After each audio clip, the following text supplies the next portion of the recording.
Davidson. Mr. Galipeau. Mr. Galipeau. Mr. Norlock. Mr. Norlock. Mr. Shipley. Mr. Shipley. Mr. Storseth. Mr. Storseth. Mr. Sweet. Mr. Sweet. Mr. Van Kesteren. Mr. Wallace. Mr. Wallace. Mr. Workington. Mr. Workington. Mr. Clark. Mr. Clark. Mrs. Block. Mrs. Block. Mr. Bowen. Mr. Bowen. Mr. Brave. Mr. Brave. Mr. Dreesen. Mr. Dreesen. Mr. Hobart. Mr. Hobart. Mr. Holder. Mr. Holder. Mr. Lobb. Mr. Lobb.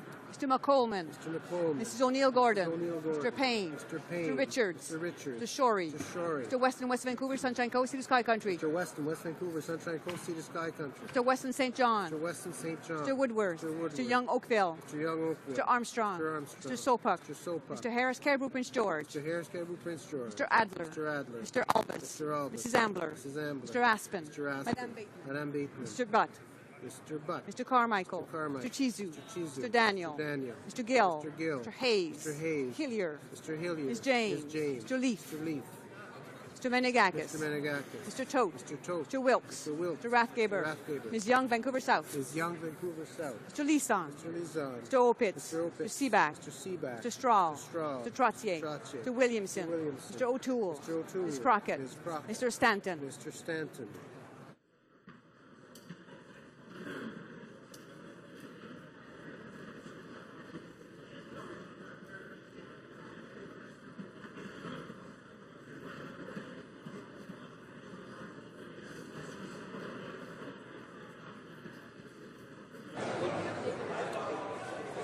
Yeas pour 130, 130. Nays contre 148, 148. Je déclare la motion. I declare the motion defeated.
It being it being 6 o'clock, 6:05 rather, the House will now proceed to the consideration of private members' business as listed on today's order paper. Orders of the day. Private members' business.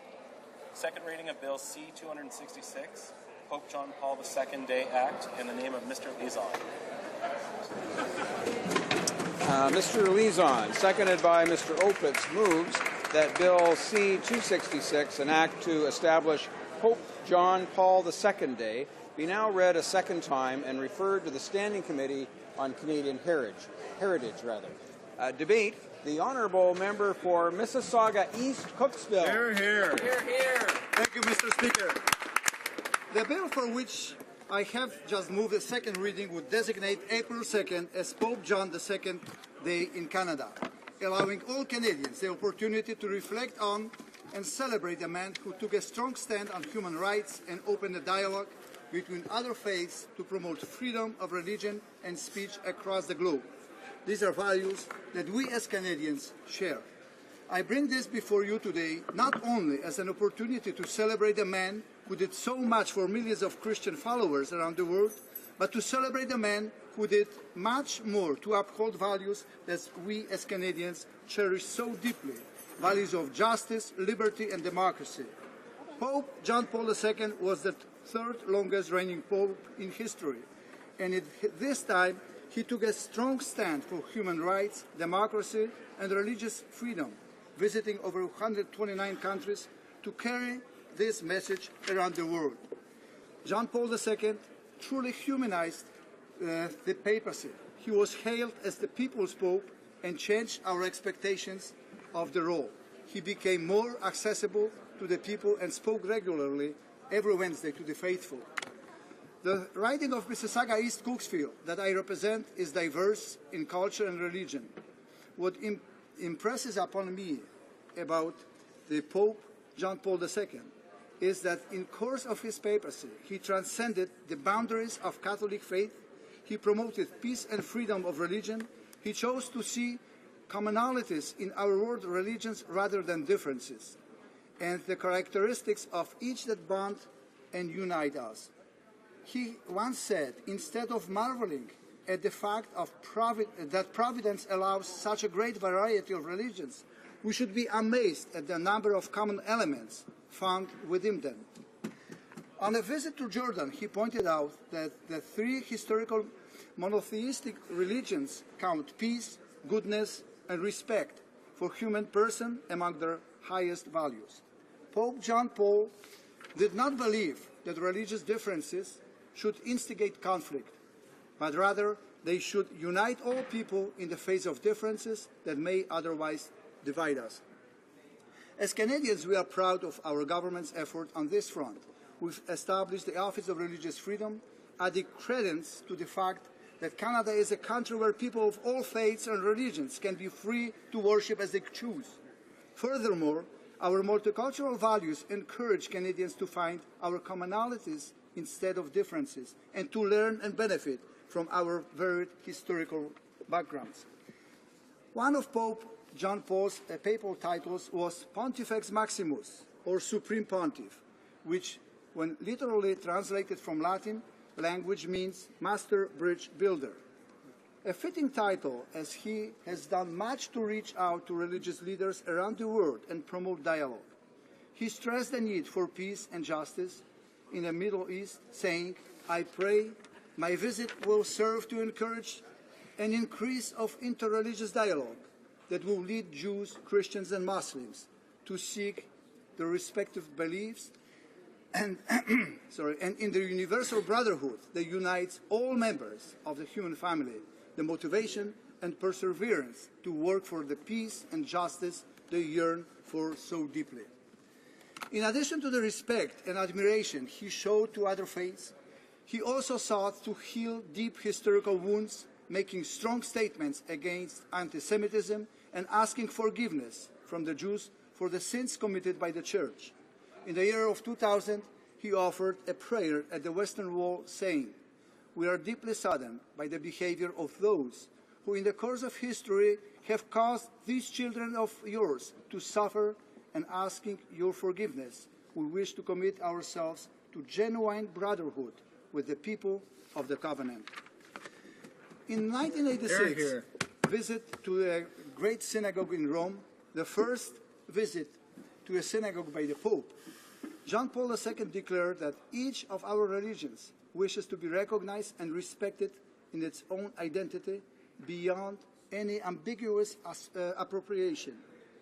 The respect, the admiration he showed to other great religions should be an example to others who have forgotten the message of peace and love that unite rather than divide our religions and cultures. Pope John Paul II respected and admired various aspects of all religions, remarking on the Islamic faith that the religiosity of Muslims deserves respect. It is impossible not to admire, for example, their fidelity to prayer. As Canadians, we are proud in the fact that so many immigrate here to find a better life for their families, where they are free to worship as they choose. The respect, admiration, and acknowledgement for the ways that all religions have shaped our world and even given back to Canadian society are characteristics that Pope John Paul II shared with all Canadians and with this government. Human rights are an important and defining characteristic of Canada's foreign policy and our country's identity. Our country and this government have been a strong voice for the protection of human rights and the promotion of democratic values on the world stage. We are currently a party to 7 major international human rights conventions. Canadians are proud of the work we do to promote these values around the world. I attend many citizenship ceremonies in Mississauga, and with each visit I hear another story of a family that has fled situation in countries where their rights and freedoms were not protected, where democracy seemed unattainable, similar to those I left behind myself in coming to Canada. We often imagine the fight for democracy as one that is beyond our reach, but in fact, Pope John Paul II proved that there is no insurmountable problem facing our world. He himself endured the tyrannies of Nazism and communism and spent much of his papacy speaking out against such oppression and human rights violations. Pope John Paul II stood for international understanding, peace, and defending and promoting equality. His messages were in keeping with our government's foreign policy and gave hope for a better world. His efforts impacted global politics and inspired peaceful opposition to authoritative regimes. For example, the Pope played a role in 1990 peace negotiations in the hopes of finding a diplomatic solution between Israelis and Palestinians. On a visit to Zimbabwe in 1988, he spoke out against apartheid in South Africa, saying, "I appeal to all those who bear responsibility for the destiny of the peoples of this region, of whatever racial extractions or ideological inspiration, to renounce the use of violence as a method of achieving their ends. They have a duty before history to resolve the differences by peaceful means." It is also said that Pope John Paul II played a large role in the collapse of several stifling dictatorships we've seen in our time. In his meeting with Augusto Pinochet in Chile in 1987, he pushed the dictator to accept a return to democracy. He openly stood behind the Vicariate of Solidarity, the church-led pro-democracy, anti-Pinochet organization. He met with leaders of opposition groups and encouraged their cause. The opposition praised John Paul II for denouncing Pinochet as dictator, as many members of Chile opposition were persecuted for much less. Following his visit, Bishop Camus, a strong opponent of Pinochet, said it was already clear that Chile will not be the same. No country the Pope has visited has remained the same after his departure. 25 years after the Pope's visit, democratically elected President Sebastián Pinera celebrated the 25th anniversary of the Pope's trip to Chile, hailing it as an event that changed their country and the lives of its citizens forever. In Haiti, Pope John Paul II criticized the leadership of the dictator Jean-Claude Duvalier, highlighting how deplorable the inequality and poverty he saw before him was. His visit led to protests against the dictatorship, and in 1986, just 3 short years after his visit, Duvalier was removed from power. Again, in Paraguay, the collapse of the dictatorship of General Alfredo Stroessner was also said to be precipitated by Pope John Paul II visit in 1988, where he said, "Politics has a fundamental ethical dimension because it is first and foremost a service to men. The Church can and must remind men, and in particular those who govern, on their ethical duties for the good of the whole of our society." This is how I see my service and the service of my colleagues to this great country. We treat our duty in Parliament with great respect and insist that we stay true to the will of those who elected us. Canada is recognized as the world leader in the promotion of international human rights. These Canadian values are part of what makes our country such an attractive place for people to immigrate. We are seen as a place where families, much like my own, have come to find a better life for themselves and for their children. These immigrants have shaped our multicultural landscape and have done so much to build our economy. Without holding true to these values, wouldn't be the vision of safety and prosperity which immigrants see in Canada today.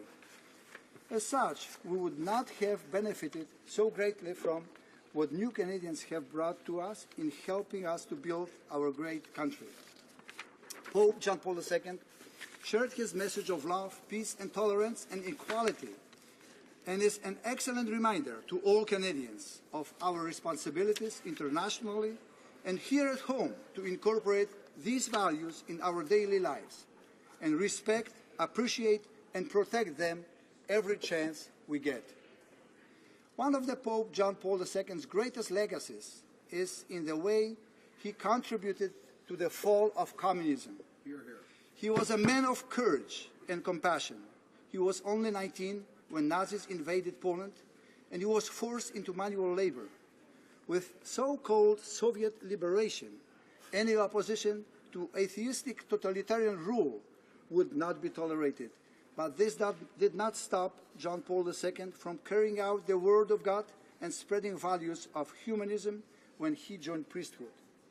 His tour of Poland in 1979 inspired the people that united them in their quest for freedom, eventually leading to the Solidarity movement.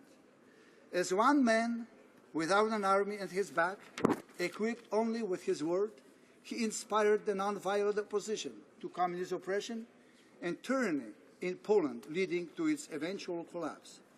His words, "Be not afraid," simple as they may seem, undermined the strongest weapon in an oppressive regime's arsenal, fear. He made certain that the Church would stand behind its members and be a place of freedom and sanctuary and beacon of hope. Speaking on the victory of the movement, he said, "May the word solidarity flow from our Polish soil to those people who still suffer from racism, neocolonialism, exploitation and unemployment, persecution and religious intolerance." His words in Poland were echoed in the Soviet countries like Hungary, East Germany, Romania, Czechoslovakia and others, the region which now is considered democratic. Former Soviet Union leader Mikhail Gorbachev said that the collapse of the Iron Curtain would not have been possible without John Paul II, and at this point I agree. And in the words of Lech Walesa, the founder of the Solidarity movement, I quote, "Before his pontificate, the world was divided into blocks. Nobody knew how to get rid of communism. Pope John Paul II simply remarked, 'Do not be afraid. Change the image of this land.'" I am of Polish descent. I'm a Catholic, but that is not why I stand before you today to ask that you support this bill. I stand before you in an attempt to recognize a great man, one who embodies the values of our multi-faith, multicultural society, a man who stood up against tyranny, whose messages of peace and tolerance transformed and greatly impacted global politics. John Paul II stood up against tyranny and supported democratic values, something Canadians, young and old, should never forget, to be grateful for, and something I remember each and every day that I sit in this House to be the voice of my constituents. Hear, hear.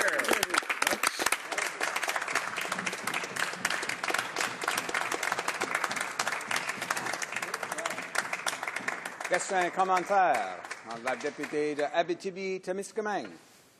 Questions and comments? The Honourable Member for Abitibi-Témiscamingue. I would like to thank my colleague for his speech. A principle that is dear to our democracy is to preserve the independence of the state with regard to religion.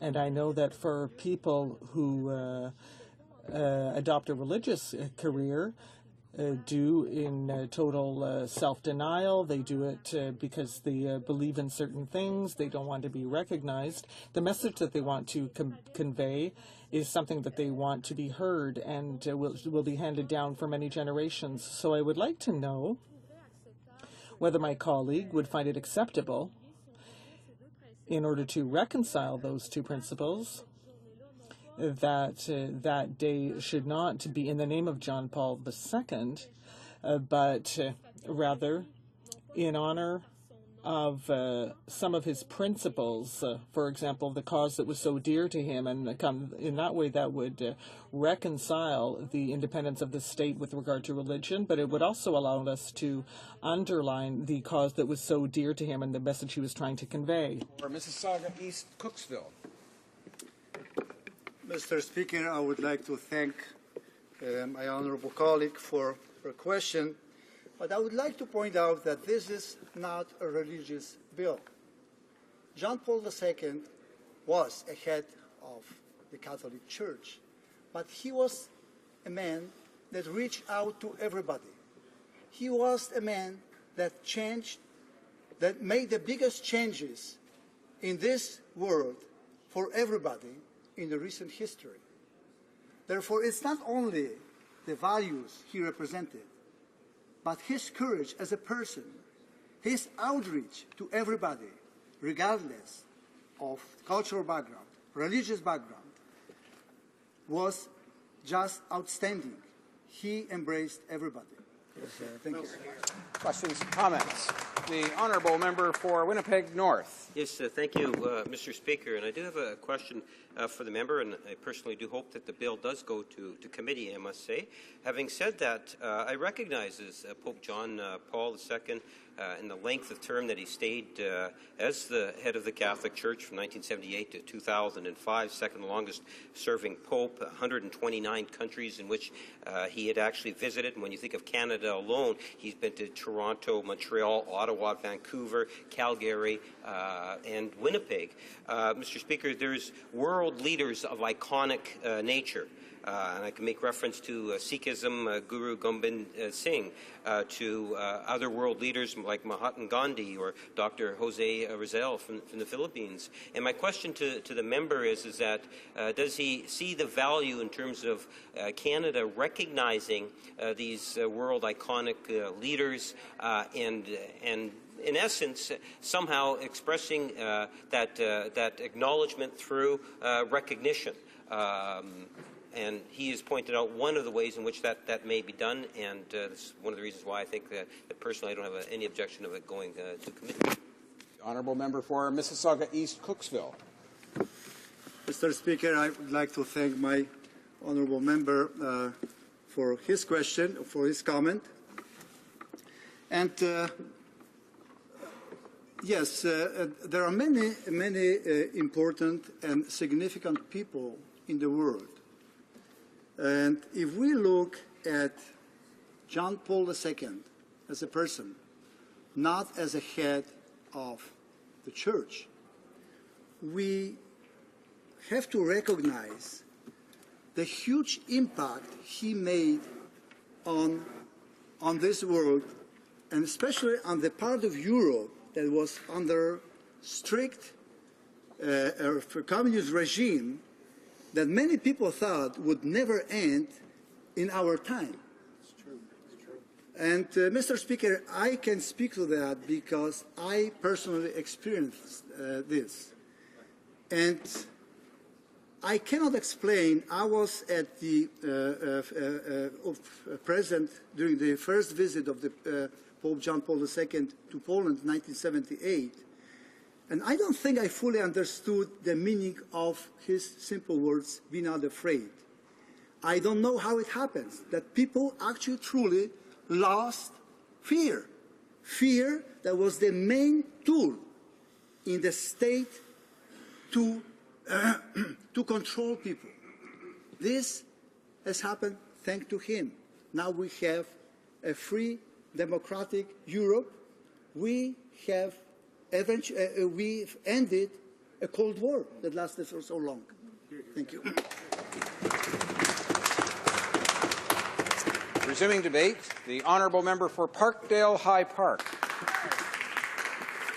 Thank you, Mr. Speaker, and I'm very pleased today to rise to speak about Bill C-266, an act to establish Pope John Paul II Day. And I want to thank my colleague from Mississauga East Cooksville for introducing this to the House as the first Polish Pope and a global force of peace and interfaith dialogue. John Paul II is an important figure in the hearts of people around the world. So I'm happy to stand today to support this motion. As the Member of Parliament for the electoral district of Parkdale High Park, I'm honoured to represent so many members of the Polish community in Toronto, a people that through generations of hard work have built one of the most vibrant and community-oriented neighbourhoods in our city. From the Canadian Polish Congress National Office to the Stanislav St. Casimir's Credit Union, to Copernicus Lodge, to St. Casimir's Church, and St. Vincent de Paul, our neighbourhood is home to many landmarks in Toronto built by generations of Poles in the West End of our city. Every year, families from Parkdale High Park mark proud moments such as Polish Constitution Day and Polish Independence Day. We commemorate the terrible tragedy of the Katyn massacre by laying a wreath at the Katyn monument at the foot of Roncesvalles, but we come together in joyous celebration for the Polish annual street festival on Roncesvalles.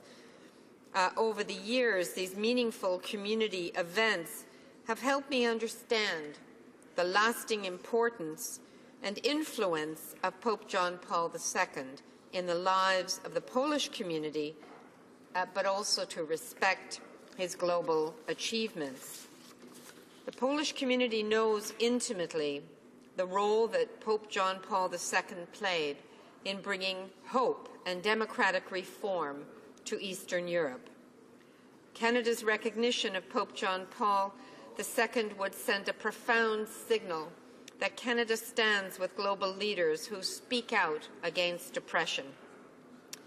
Most importantly, it signals that as Canadians, we support leaders who use compassion, diplomacy, and goodwill to advance the principles of democracy. Karol Wojtyła, who would go to be known as Pope John Paul II, was born in Poland in 1920. The course of Pope John Paul II's life was deeply intertwined with major historical shifts in his country. As the Polish community in my riding and all those who have migrated from another country know well, the welfare of the people at your birthplace, or those who share your language and culture, is never forgotten, even after many years. And so, though Pope John Paul II was seated at the Vatican in Rome, his early experiences with Nazi and then communist violence in Poland motivated him to take an active role in pressing for religious freedom and democratic reform in Eastern Europe and around the world. Karol Wojtyła was raised in an era marked by tremendous political turmoil and suffering. During his first year of university, the Nazis invaded Poland, jailed Jewish professors, and closed the classroom doors. Desperate to support himself and his father, he found work in a quarry. In the following years, his father and last living parent passed away, and he devoted himself to religious study. Under the Polish Communist Party, he saw firsthand the aggressive way in which religious freedom was extinguished. The Polish Communist Party tried to neutralize the influence of the Catholic Church. Church schools were nationalized, monasteries and seminaries were shut down, Catholic hospitals and nursing homes and charities were closed. Church leaders were blackmailed, persecuted, and harassed. Priests were recruited as informants on other priests. By 1953, 1,000 Polish priests were in jail. His experience first of Nazi violence and later the total control of the Polish Communist Party left him with a deep understanding of the ways in which violent dictatorships affect the lives of ordinary people. He saw that firsthand. Later, when, as Pope John Paul II, he went on to speak about his experiences at the United Nations, he reached out to the diplomats there to end political abuses and to view any threat to human dignity as, quote, a form of warfare against humanity, end quote. He went on to say that he had come from the country on whose living body Auschwitz was at one time constructed. From Fernando Marcos in the Philippines to Jean-Claude Duvalier in Haiti to Sese Seko Mobutu in the Democratic Republic of the Congo, Pope John Paul II was vocal in his recriminations of dictators around the world. He was also an outspoken critic of the South African apartheid regime and the Iraq War. In addition to speaking out against oppression, he also took the initiative in building positive forums of international and interfaith cooperation. In 1985, Pope John Paul II founded World Youth Day, seeking to inspire and engage youth in community development on a global level. Canadians have long been committed to the same values Pope John Paul II so strongly advanced on the world stage: democracy, diplomacy, and dialogue. Historically, Canada has often played the role of mediator and peace broker on the world stage. Pope John Paul II serves as an excellent example of what can be accomplished when global leaders commit to pursuing these principles and putting them to action. Now, I understand that some people may say they didn't agree with every opinion expressed by Pope John Paul II. Some people will say that perhaps we shouldn't be dedicating a day to a religious figure. I would argue that when you consider the global narrative of the life of John Paul II as an international force of hope, of justice, and dialogue, it seems fitting that Parliament would celebrate his legacy. Above all, I am in this House to represent my constituents, and I know what Pope John Paul II means to so many of them. Mr. Speaker, Parkdale High Park is the heart of the Polish community in Toronto, home to community organizations, newspapers, and a strong community fabric that has made it one of the most vibrant, community-oriented neighborhoods in Toronto. In our community, Pope John Paul II represents not only an important figure in the history of the Roman Catholic Church, but a remarkable geopolitical leader who spoke up for freedom and democratic change in Eastern Europe and around the world. It is for this reason that I will be supporting this bill. Thank you, Mr. Speaker. Resuming debate, the honourable member for Bonavista, Gander, Grand Falls, Windsor. Thank you, Mr. Speaker. It is an honour again to stand here. I say again because the last time this bill came in the House, I spoke on it briefly as well. I want to thank the member from Mississauga-Cooksville for bringing this to the floor of the House of Commons. In the last session, it was brought in by the member from Brampton West, Andrew Kanya. And I want to quote from his speech, but I'll get to that in just a few moments. I want to reiterate what was said earlier about the true inspiration of a man who traveled this world seeking out peace, seeking out ways to bridge the gaps that between the human dynamic between us and those people that we may not agree with, those people that we find ourselves in constant conflict with. Here was a man who was situated in a position that was clear to the world where he was, which was the head of the Catholic Church of this world, situated in Vatican City. But yet, he managed to bridge the gap between so many different factions of people, the religion, as well as nations around the world. As someone said earlier, 129 countries the man visited in the existence of his 27-year rule as the leader of the Catholic Church. It's absolutely incredible. I myself, I am not Catholic, but I sure am inspired by the actions of this particular individual as a world leader at the time when the world needed it, from the late 1970s up until his passing of 2005.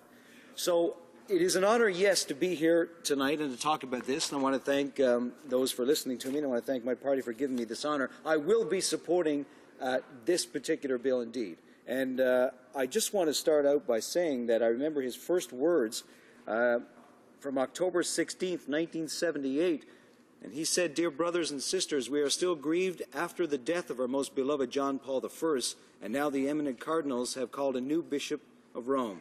They have called him from a far country, far but always near, through the communion of faith and in the Christian tradition." And those were his first words of the new Pope, John Paul II, formerly Karol Wojtyla, the first Slavic Pope in the history of the Roman Catholic Church, and a Pope that reigned 27 years.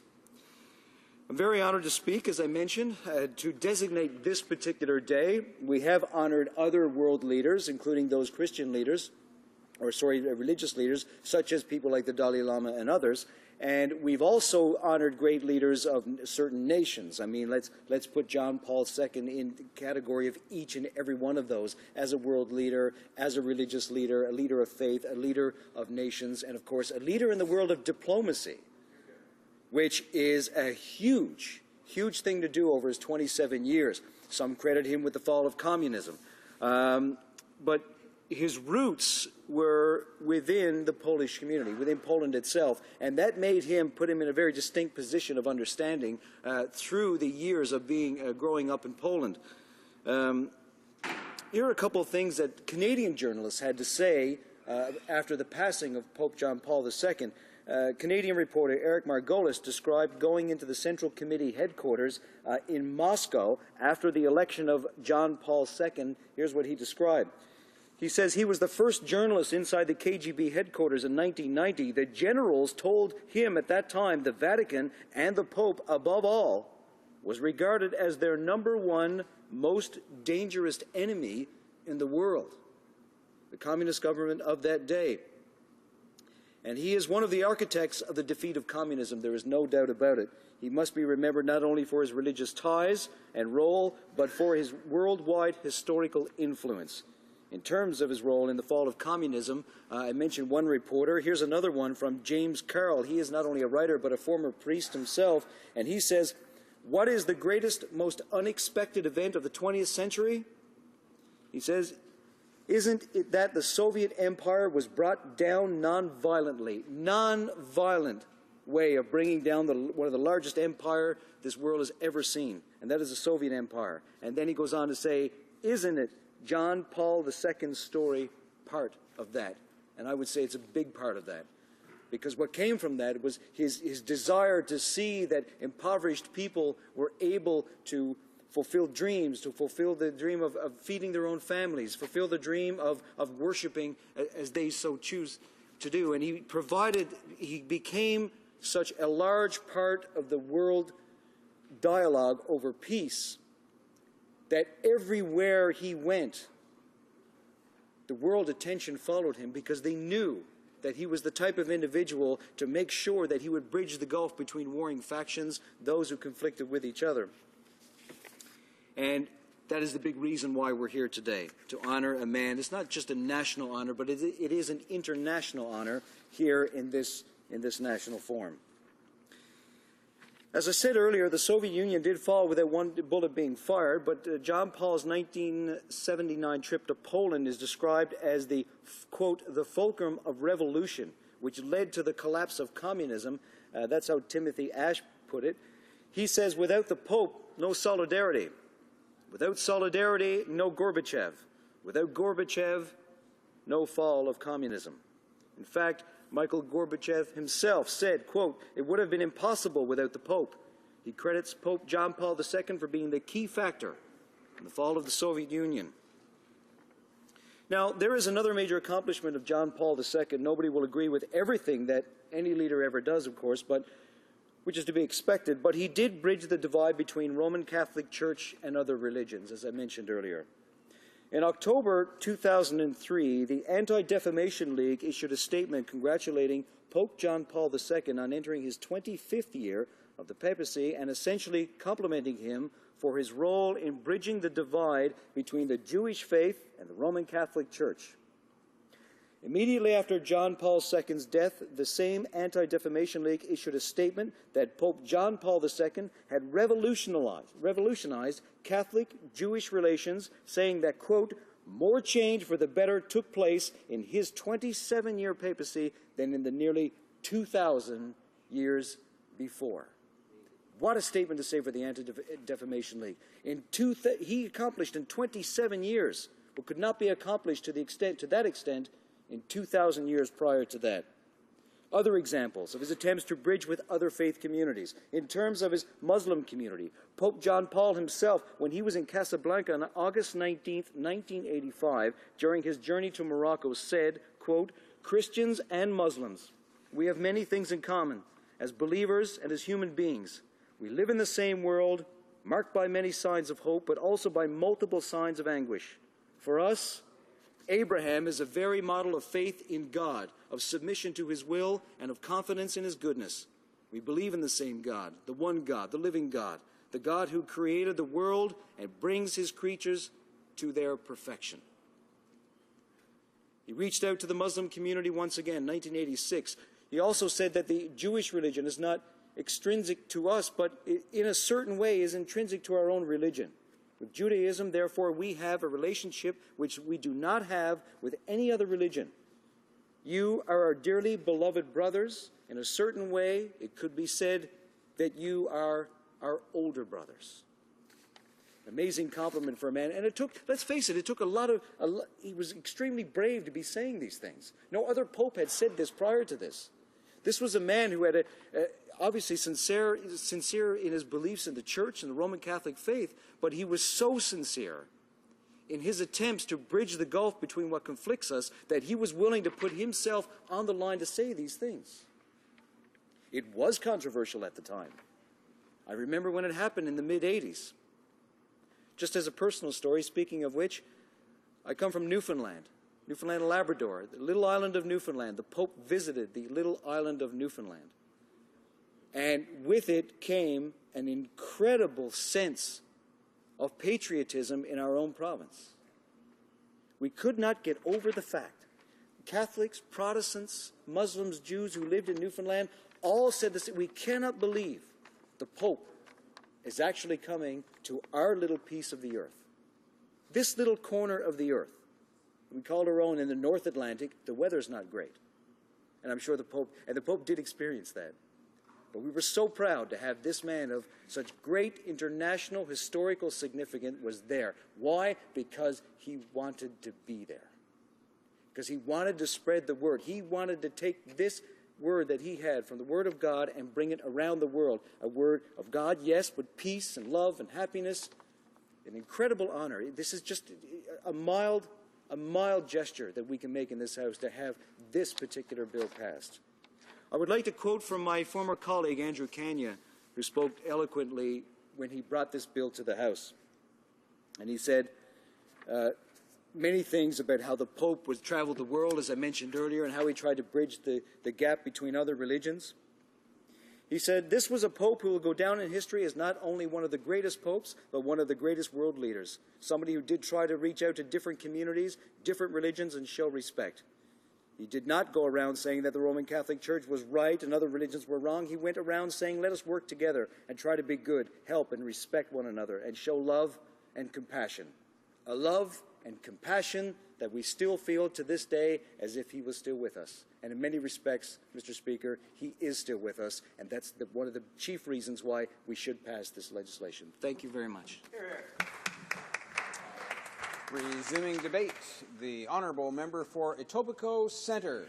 Thank you very much, Mr. Speaker. And, Mr. Speaker, I'd first like to thank my friend and colleague, the member for Mississauga East Cooksville, for bringing this bill before us today, because it is an important bill, and as the member for Bonavista, Gander, Grand Falls, Windsor had said, this is an international type of bill. It's not just a Canadian or a Polish or a Catholic bill, and I'd like to thank him for his comments because I really enjoyed what he had to say. And on communism, but first I'd like to also thank, by the way, Mr. Chris Koren-Kuczynski, a longtime former deputy city councillor, former deputy mayor, and retired honorary Navy captain, for his dedicated campaign to see this bill brought before Parliament. I would also like to thank Fathers Gil, Blazejak, and Filas for their generous support and faith, and Ms. Danusha Gonieniak and Mike Lokatow for their dedication and assistance in making sure that this bill helped reach us here on the floor today. Here. And in a member for Bonavista, Gander Grand Falls, Windsor's comments, he also talked about communism and the fall of communism and the ideas and why John Paul II was such a threat to totalitarianism. And that's because, Mr. Speaker, ideas are the enemy of tyrants. And in fact, Mikhail Gorbachev went on to say one other thing, which is remarkable, given that he was one of the main adversaries of John Paul and his mission to bring freedom and democracy to the earth. And that is, he said, quote, Pope John Paul II's devotion to his followers is a remarkable example to us all, unquote. Mr. Speaker, I fully support this bill and everything it represents, and in fact, I'm the seconder of this bill and proud to be so. This bill isn't just about Blessed John Paul being Polish or Catholic, though there's no doubt there is special meaning for Poles especially of Canadian Poles of Polish heritage, and Catholics generally. It is truly about the inspiration that he left as his legacy to all peoples of all faiths in all lands in the world and in Canada. You know, Blessed John Paul stood for values that are shared by diverse peoples across this planet: justice, democracy, forgiveness.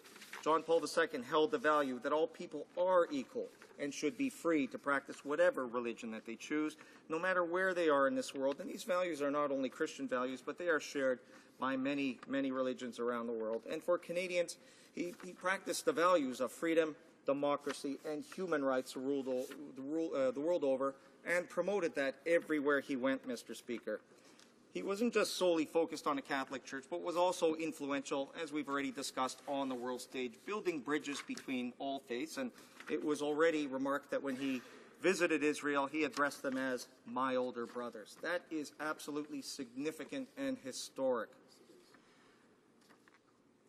He reached out to Eastern Orthodox Church, Muslim faiths. A goal he had was to form a coalition of faith. And when he visited the Umayyad Mosque, which was a former Christian church where John Paul the Baptist is believed to be interred, he made a speech calling for Muslims, Christians, and Jews to live together, Mr. Speaker. And as he continued to visit mosques and places of worship of many faiths around the world, he did so in order to reach out for understanding and to build those bridges between those faiths. And these are one of his major accomplishments, was, of course, inspiring that peaceful revolution in Europe, which resulted in the downfall of communism on that continent, and that began in his native Poland with the rise of the Solidarity trade movement. And it was through those words, "Be not afraid."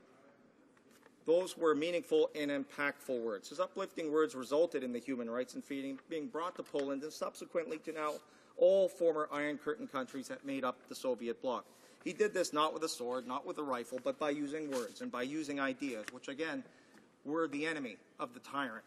He did this simply because those who suffered through communism to imagine the changes that they wished to see that he promoted, and they did. By being not afraid, they dared to imagine and they dared to aspire.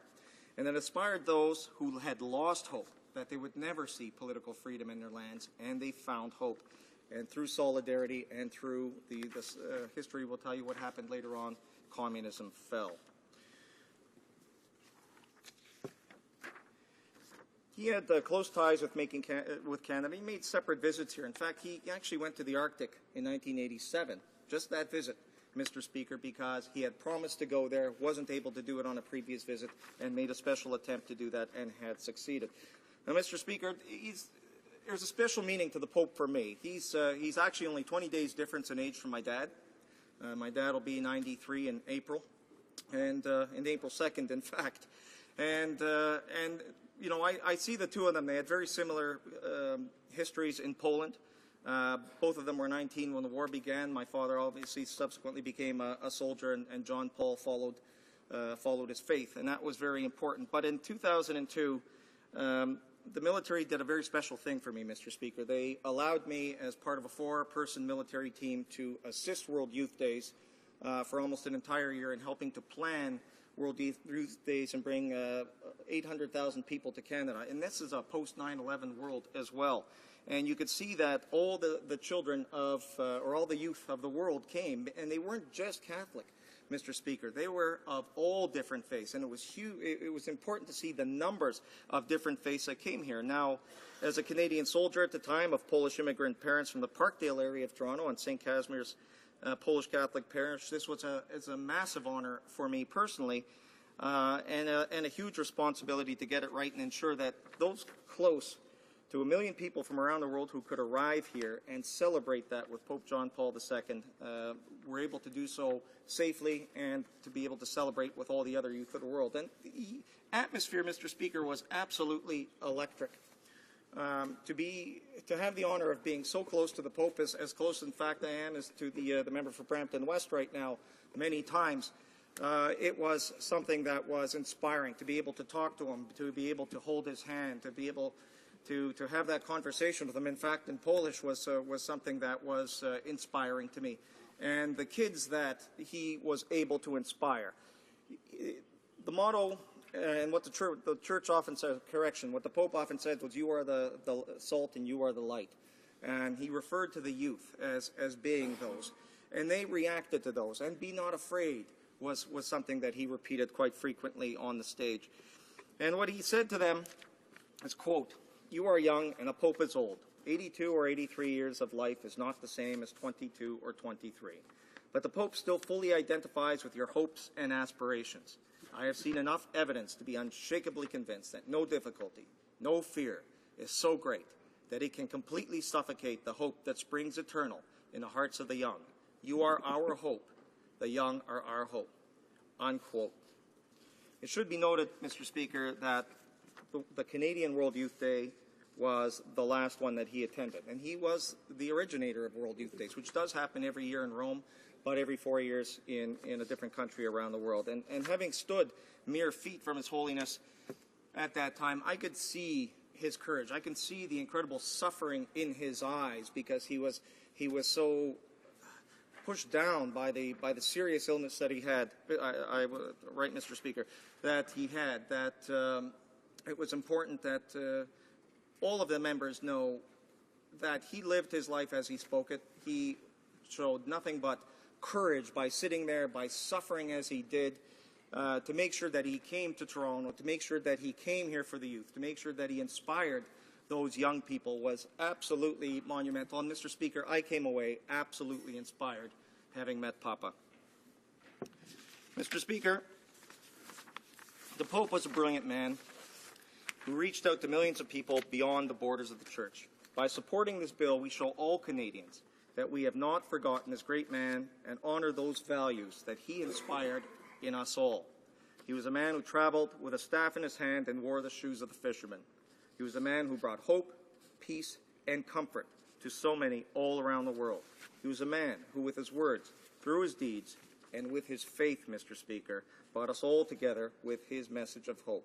He's a man who will be remembered long after the rest of us have been forgotten, and he was a man that made this earth a more human place for us all. Thank you, Mr. Speaker.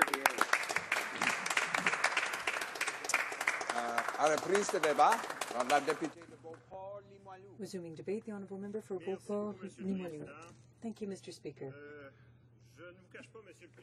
I won't hide, Mr. Speaker, that it's with a troubled soul that I speak to this issue put forth by the member for Mississauga East Cooksville,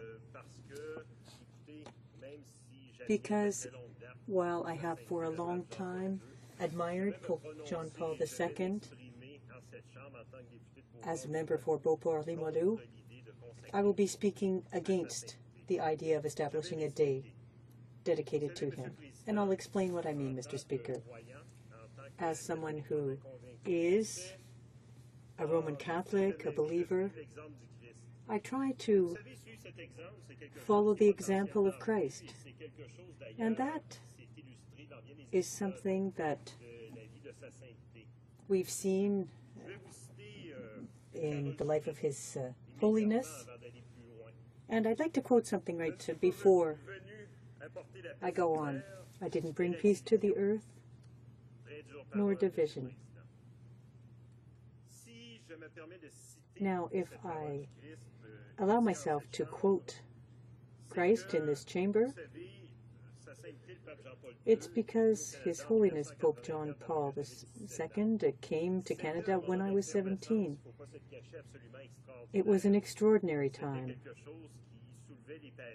It was something that generated a great deal of passion, John Paul II had a very strong personality and incredible charisma, magnetism, and he could attract crowds. It was something incredible to see. Mr. Speaker, as the member representing my constituents elected here in the House, as a representative of all Canadians, along with my colleagues in this House, Canadians of different faiths, I think that we need to put out a message that we preserve the freedom of belief in our country, regardless of what they believe in. Citizens of other confessions, other faiths, people who are agnostic or non-believers. Mr. Speaker, I think that dedicating a day to Pope John Paul II would, in fact, send out an odd message. However, I understand my colleague, who is Polish, putting forth this motion. John Paul II was a hero. He also helped to free a people of oppression. But, Mr. Speaker, personally, I feel that the Catholic Church has the capacity and capability to, in fact, highlight the contribution made by John Paul II, and they have done so. So it's not up to us to do that here in this House. Now, Mr. Speaker, without wanting to create some kind of competition among the various popes, personally, I would like to say that I like past popes, John XXIII, who was responsible for the Vatican II Concile, Leo XIII, who was the author of the Rerum Novarum,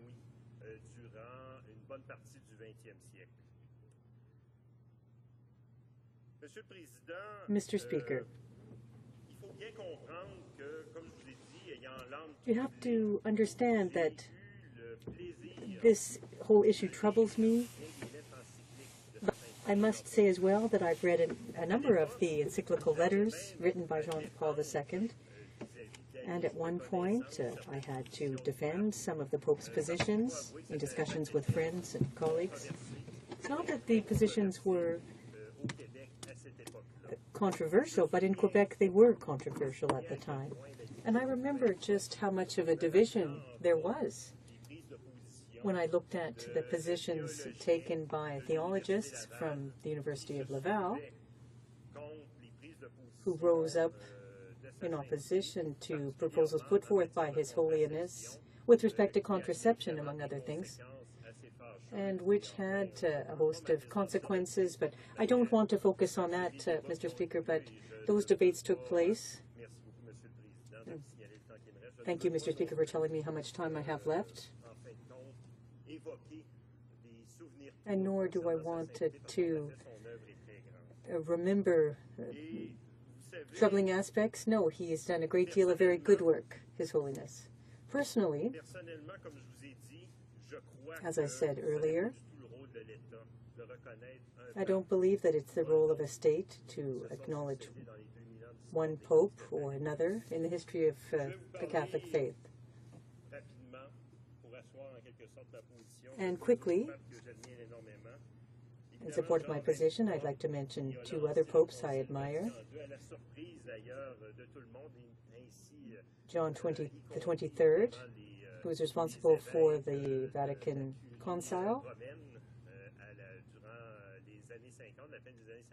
and in the 50s, when he became a pope, he did this work, and the Concile was really a turning point for the Catholic Church in the 20th century.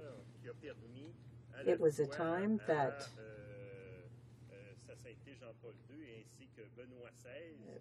Benoit the 16th and John Paul II, who participated in the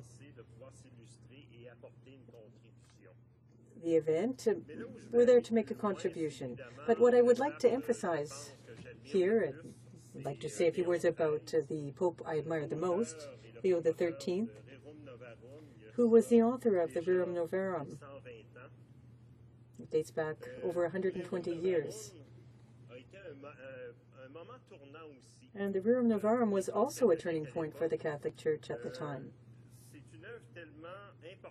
It's such an important book of knowledge that Pope John Paul II also recognized it, acknowledged it in his encyclical letter, Centesimus Annus. It addressed issues such as the social side of the situation. Is something that I also support, these social issues, as a member of Parliament.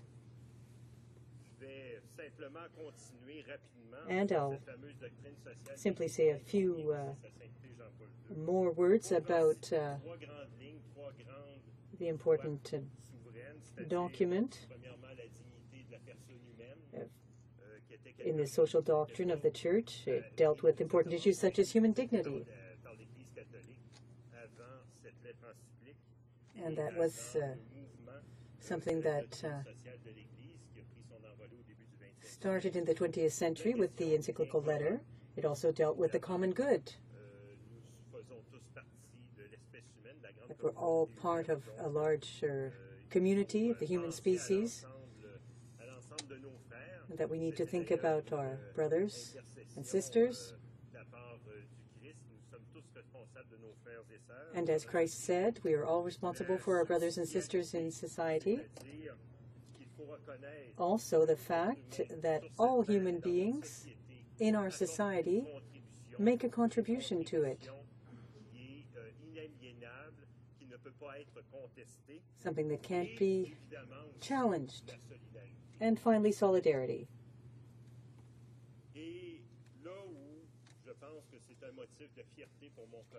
And something that it has made my colleague very proud. These were values that Pope John Paul II promoted as well. Mr. Speaker, however, in our role as representatives, I think we have to make difficult choices. That's what I'm doing here. Although I feel torn inside, I feel that I'm doing the right thing, and I would call on my honourable members to seriously think about the issue before we move on to subsequent stages with this bill. Thank you, Mr. Speaker. The time provided for the consideration of private members' business has now expired, and the order is dropped to the bottom of the order of precedence on the order paper.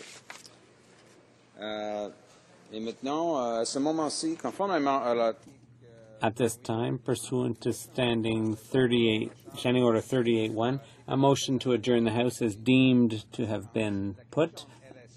Accordingly, the question is the following one, that this House do now adjourn. The Honourable Member for Nanaimo Cowichan. Thank you, Mr. Speaker. I raised a question a while back with regards to cutting of postal services, and I raised a question about part of my riding called Honeymoon Bay. And in Honeymoon Bay, what has been a traditional service there is that on Saturday mornings the post office is open so that residents who mostly work outside the community have an opportunity to visit their local post office. And when I raised the question, the Parliamentary Secretary to the Minister of Transport responded by saying that it was up to the Crown Corporation who makes its operational decisions. However, the Minister of Transport does have some overall responsibility around what kind of service Canadians can expect, some principles around that. And I just want to give you an example of some of the correspondence that I received, and I did receive many letters and emails on this particular matter. And one resident wrote, with regards to the closure of the post office on Saturday mornings, that she said, "This idea is stupid, period." You can't say it any more clearly than that. She says, "Saturdays is the only day for most business folks to pick up the mail here in rural BC. Most of the time, that is the case for me. What's next? Close Mondays, close Saturdays, close Tuesdays? Need the example go on?"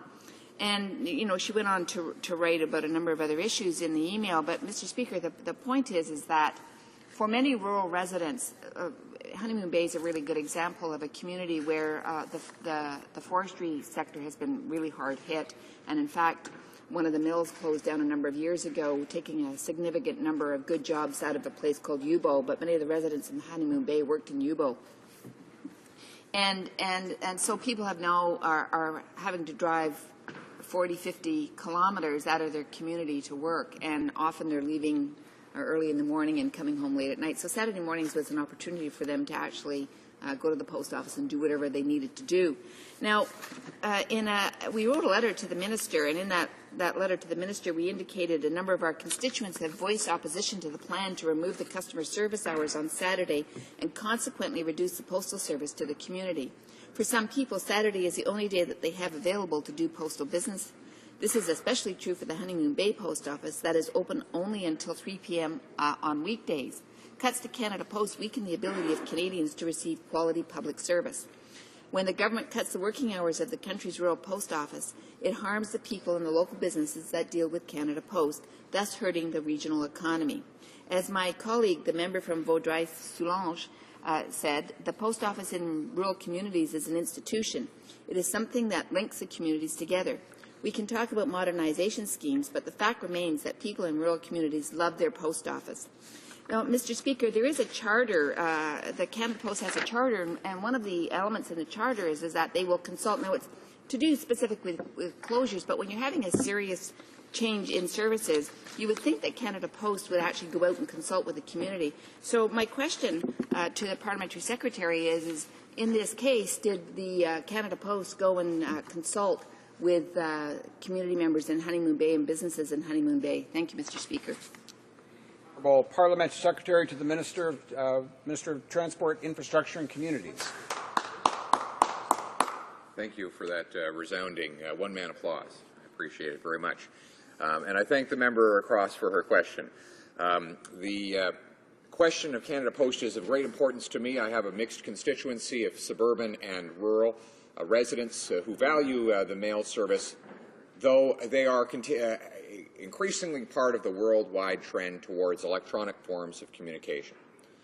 Now, Mr. Speaker, I find it interesting that the NDP has taken sudden interest in the well-being of Canada Post customers, because it was the NDP that supported the union drive that ultimately led to a work stoppage and declining use of Canada Post by Canadians.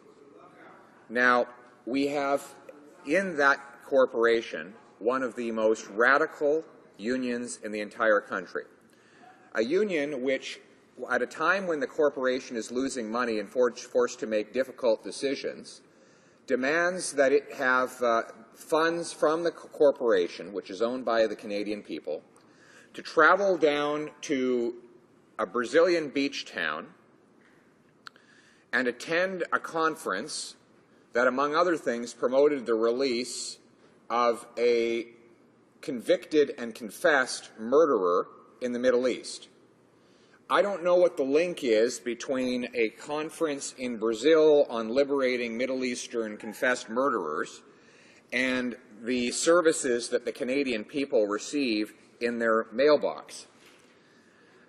I also realize that in this increasingly competitive world of communications, that Canada Post has to run a focused operation or face a whole series of very unpleasant decisions.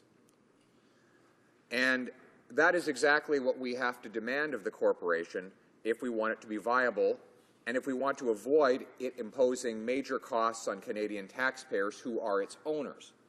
Unfortunately, this union has made it next to impossible for the company to operate in a competitive fashion. It has imposed stifling demands and made it difficult for workers to perform to their highest potential. And the costs that this union imposes on Canada Post are passed on either to the customers or the taxpayers, who, it turns out, are the very same people. The NDP has to decide if it's going to continue to favor the costly and unaffordable demands of union bosses, where it's going to get the money from. Because Canada Post does not have extra billions of dollars sitting around waiting to be spent. So if the member across wants to make new demands for service, which will inevitably come with new expenses, she will have to indicate from whence that money will come.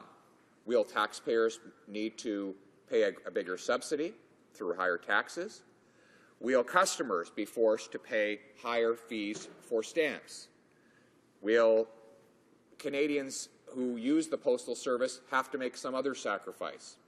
I don't know, because I'm not the one making the proposals that the NDP and the union bosses consistently put forward.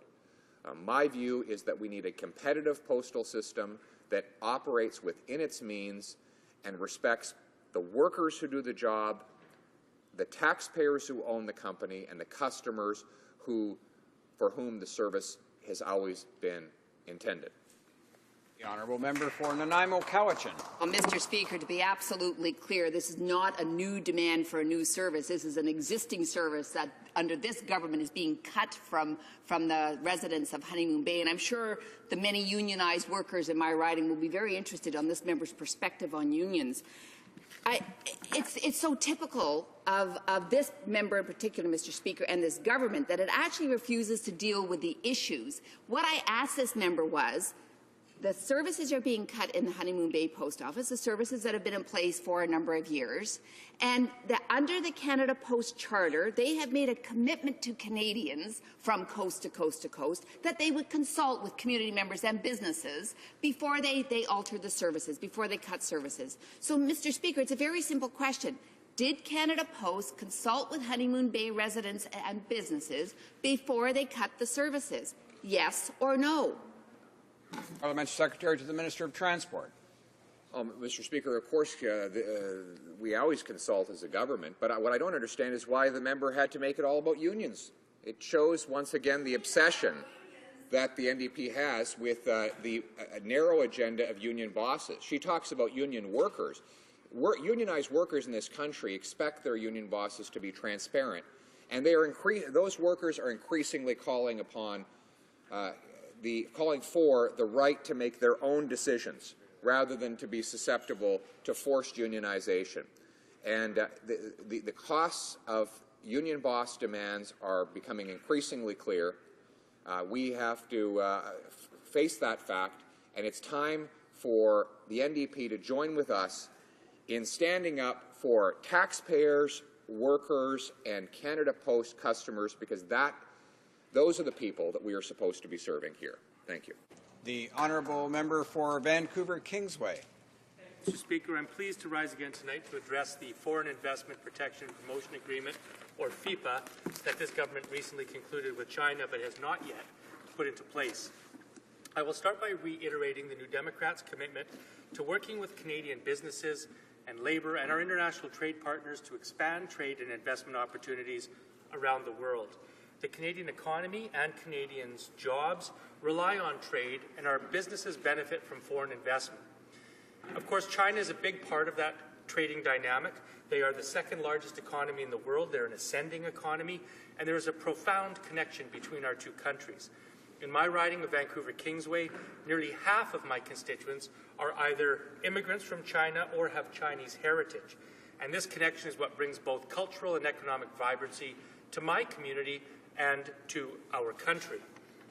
But, Mr. Speaker, this FIPA took 18 years to negotiate between Canada and China. It has provisions that, once in force, will keep it in force for at least 31 years. Yet, this government and the MPs on the government side of the House did not schedule any form of debate or study about this FIPA. The minister would not come before our committee to answer any questions about the FIPA. In fact, the government members would not allow any study of the FIPA at committee. A motion I put forward to study at committee was turned down. And they did not schedule the FIPA to be brought to a vote in this House. Now, Mr. Speaker, if anything deserves careful study and scrutiny, it is this investment protection agreement. Now, the general concept is sound. The protection of investors is especially needed in China. It is not disrespectful to China to point out the difficulties and challenges that investors, Canadian investors, in fact, any kind of foreign investors face in China. There's inconsistent application of the rule of law, there's difficulty enforcing contracts, and those are well-known issues. So the concept of a FIPA is sound between the two countries. But FIPAs like the one we are discussing now can prevent governments from enacting policies in the public interest. What we're talking about are provisions of this particular FIPA that are of concern to Canadians. This agreement that the Conservatives signed would allow foreign state-owned companies to buy up more and more interest in our natural resources, and if a government tried to impose restrictions on them, we, our Canadian taxpayers, can be sued. For the first time in Canadian history, Mr. Speaker, this Conservative government allowed for a dispute resolution process, a process that is already prone to corporate bias and antithetical to principles of the rule of law. They've allowed this process to happen behind closed doors. That's right. The government signed a section that says if one of the countries that's being sued wants to, they can have the hearing, the legal suit challenging the breach of the agreement to be heard behind closed doors, and all documents would be hidden from the public. Now, Mr. Speaker, Canada is a democratic country where we follow the norms of the rule of law. The rule of law is we have open courts. We have an open justice system. We don't allow court tribunal systems to be heard in private. Maybe in a private commercial setting, but not when taxpayers' dollars are on the hook, and this government signed a provision like that for the first time in history. Second, this FIPA contains a provision that allows China and Canada to keep all non-conforming measures, which are measures that are currently restraints on trade. The problem is that China has been a closed economy for a long time and has many, many non-conforming measures, whereas Canada is a liberal, has followed a liberal market model. So my question to the government is this. Why would they sign an imbalanced agreement that treats Canadian investors unfairly, gives them less rights than Chinese investors in Canada, and has a dispute resolution mechanism that allows disputes to be heard behind closed doors in secret? Why is that, Mr. Speaker? Well, Parliamentary Secretary to the Minister of International Trade. Thank you, Mr. Speaker. The part of the speech that the member from Vancouver Kingsway got correct, Mr. Speaker, is the fact that China is the second largest economy in the world. It'll be the largest economy in the world more than likely by 2030. The most egregious part that he has incorrect of many is the fact that this signs Canada up for 31 years. It's renewable up to a period of 31 years. Doesn't sign anyone up for a 31-year period.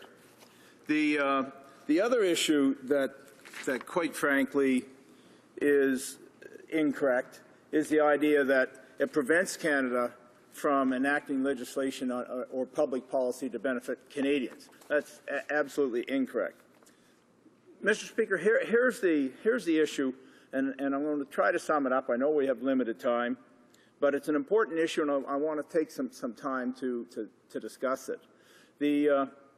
And one more point before I start in my speech, of course, is the fact that prior to our government coming to power in 2006, treaties weren't tabled in the House of Commons for 31 days, and there was no opportunity, Mr. Speaker, to discuss those treaties. So, you know, somehow we're getting a lot of rhetoric about the government not discussing this treaty. We tabled the treaty in the House of Commons for 31 days. There were 31 sitting days, Mr. Speaker.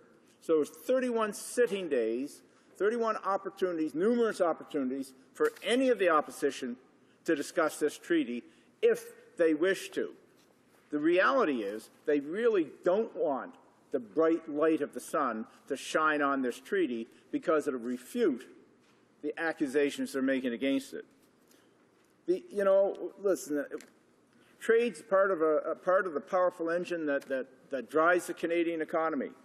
We've moved forward with a very ambitious pro-trade plan, opening new markets for Canadian exporters, including, Mr. Speaker, in the very fast-growing Asia-Pacific region.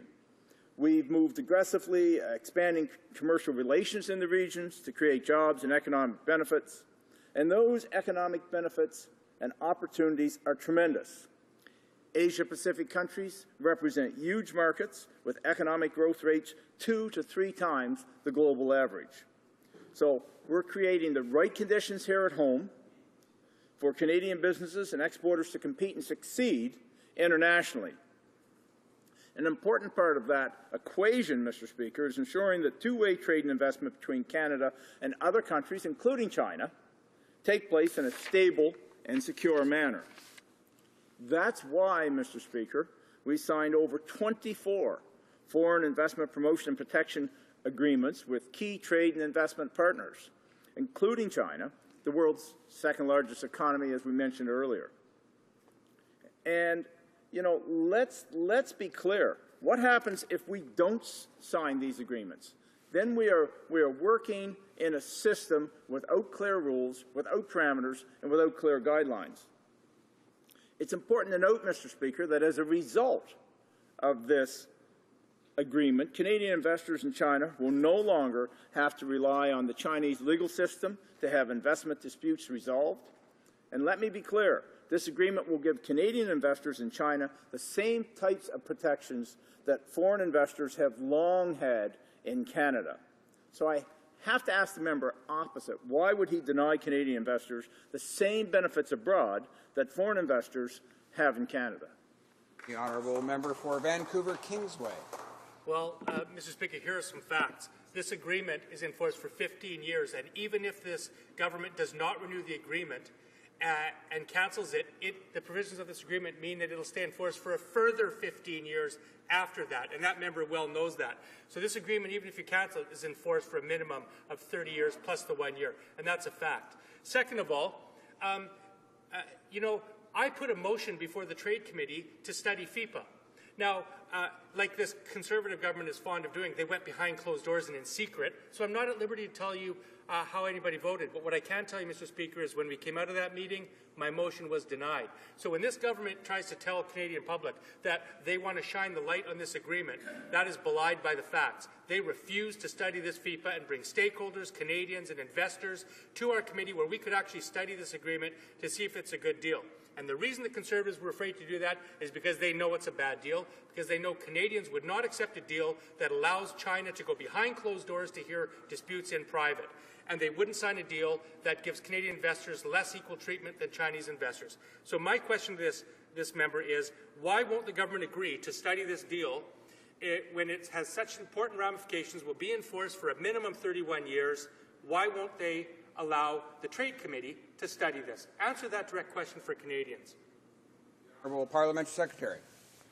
Again, Mr. Speaker, the honourable member wants to lead off in a misleading way on 31 years. So I'm going to come back to my original statement about the 31 days, 31 sitting days that this agreement was tabled in the House, and why the NDP and the Liberals shied away from debate.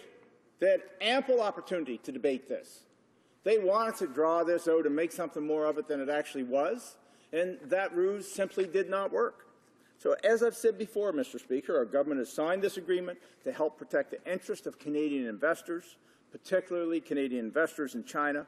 I would point out that our government has brought transparency to the treaty process by tabling it in the House of Commons. It should be very clear that it was not the Conservative Party that chose not to debate it. It was the Conservative Party that chose to table it. It was the NDP Party that chose not to debate it here in the House of Commons for the country to hear. And this is very similar to the other 24 investment treaties we signed with key trade and investment partners. It establishes clear rules for Canadian businesses when they're investing abroad, Mr. Speaker. Thank you. The honourable member for Abitibi-Témiscamingue. Thank you very much, Mr. Speaker. Once again, I want to find out what's happening with the replacement for our fighter jets. I think myself and all Canadians would like to have tangible details as to what is happening with the National Fighter Procurement Secretariat. And I think that what Canadians want are real details.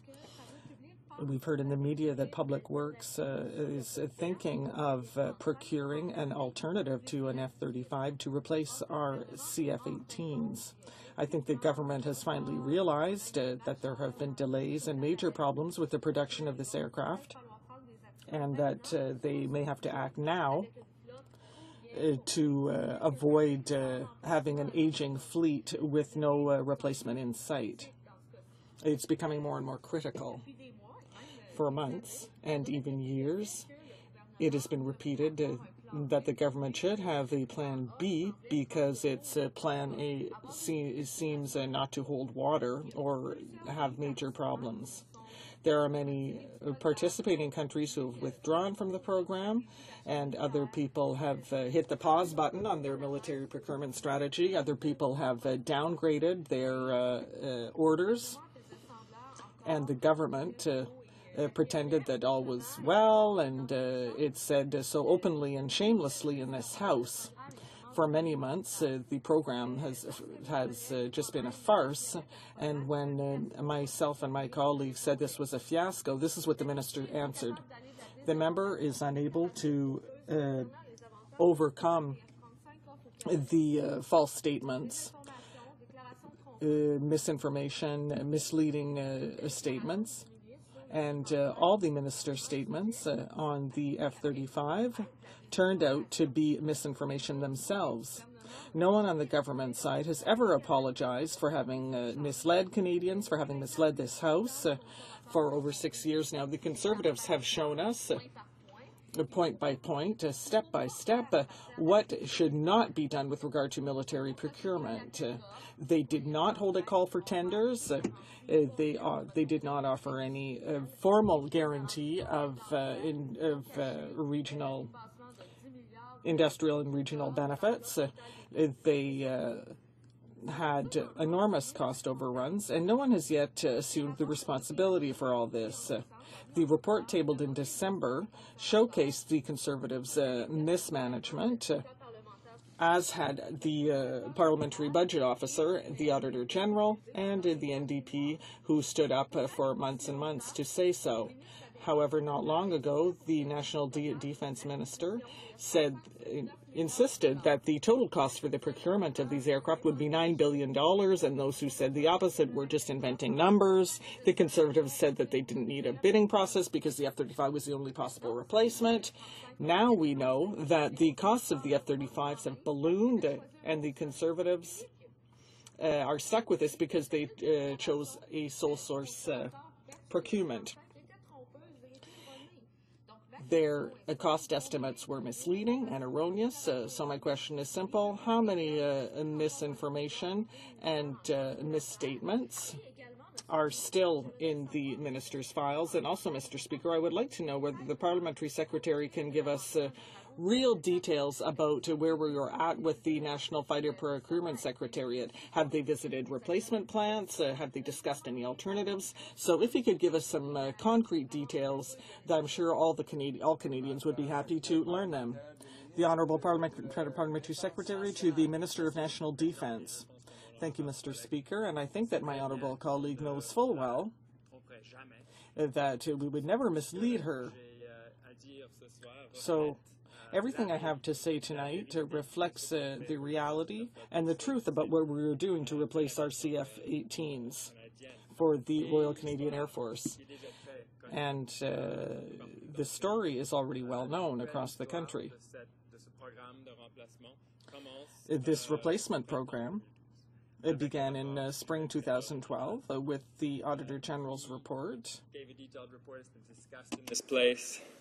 It made a particular point about the full life cycle costs for the F-35, the need to calculate them properly, to make sure they were full life cycle costs, not a practice previously undertaken either for fighter jets or for other acquisitions in national defense. And we accepted that recommendation immediately. But we went beyond it and put together a 7-point plan that included action on that recommendation, but represented a restart of this program, a program that hadn't really began, begun because money had not been spent to buy a new aircraft to replace the CF-18s. And we were still some years away from an actual acquisition. So we froze funding on the acquisition. We established the 7-point plan. Et nous avons mis en... And we set up the Secretariat in order to complete the government's work under this new plan.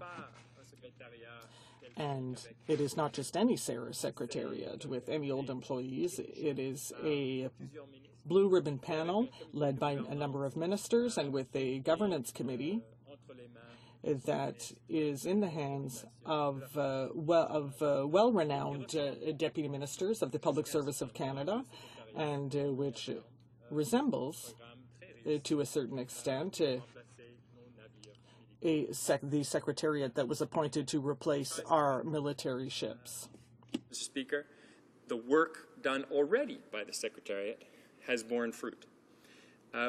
And I'm not going to give all the credit to public servants serving the Government of Canada now, because they're independent experts who are taking part in the work of this governance committee. Monsieur Denis Desautels, a former Auditor General of Canada, very distinguished. Dr. Kenneth Norrie, a former university president. This House knows very well what their work has achieved so far. In December, 2 ministers presented some of that work. The DND annual report on costs, the KPMG independent review of those costs, including forward-looking cost estimate frameworks, as well as an Industry Canada update on the industrial opportunities already accruing to Canada through the Joint Strike Fighter program, of which we remain a member. And lots of rhetoric, lots of misinformation has been spread about the costs. They now cover a 42-year life cycle. They still represent 65 F-35s. That's one of the candidate aircraft for acquisition. But the costs have, in effect, not changed. KPMG, DND confirmed the acquisition would be about $9 billion and the running cost about $1 billion a year. So what do we have to do next, Mr. Speaker? Obviously, under the 7 points, an options analysis still needs to be done. That is detailed work taking place in the Secretariat. We're going to leave to them the task of carrying that work forward. It's going to relate to a full range of choices and outline the advantages and disadvantages of each choice. We set aside the statement of requirements for the fighter aircraft that had been previously used. We're going to assess the impact of this options analysis on that statement of requirements. Order. The Honourable Member for Abitibi-Témiscamingue. Thank you very much, Mr. Speaker. I would simply like to come back briefly to one point. When the government says that no money has been spent to date, I think we do have to point out that $700 billion have already been spent on the development of the Joint Strike Fighter, as in the F-35 model. I think it is important to say so because a lot of people have trouble. For that amount of money, a lot of people could buy a lot of groceries, people who are having trouble making ends meet. I'm a bit confused about what the parliamentary secretary said, because he talked about restart, whereas the Minister of Public Works has said that the work that had already been done would be used. The other options have been studied, the Super Hornet, the Rafale. So haven't there's been any concrete progress with regard to these replacement options? The Honourable Parliamentary Secretary. I would like to reassure my honourable colleague that these models have never been assessed rigorously, as we are doing so now under the leadership of this new committee, with the responsibilities coming from the government and accountability to this House. It is unprecedented for the procurement of a strike fighter in Canada's history. And yes, we do have to clarify There are two programs. There is the development of a fighter jet program with our partners, on which we have spent several $100 million. But to actually replace our CF-18s, no money has been spent, no contract has been signed, and no options analysis has been done. To ensure oversight, to ensure transparency, to ensure we get the right aircraft and value for taxpayers' money, the current Auditor General has already said that our government is taking steps in the right direction. And there have been other very positive comments on the success of these 7 points so far. We'll wait for the options analysis, we hope, later this year, and for the completion of the 7 points. La motion portant que la Chambre s'adjourne Pursuant the motion to adjourn the House is now deemed to have been adopted. Accordingly, this House stands adjourned until tomorrow at 10 a.m. pursuant to Standing Order 24-1.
Thank you.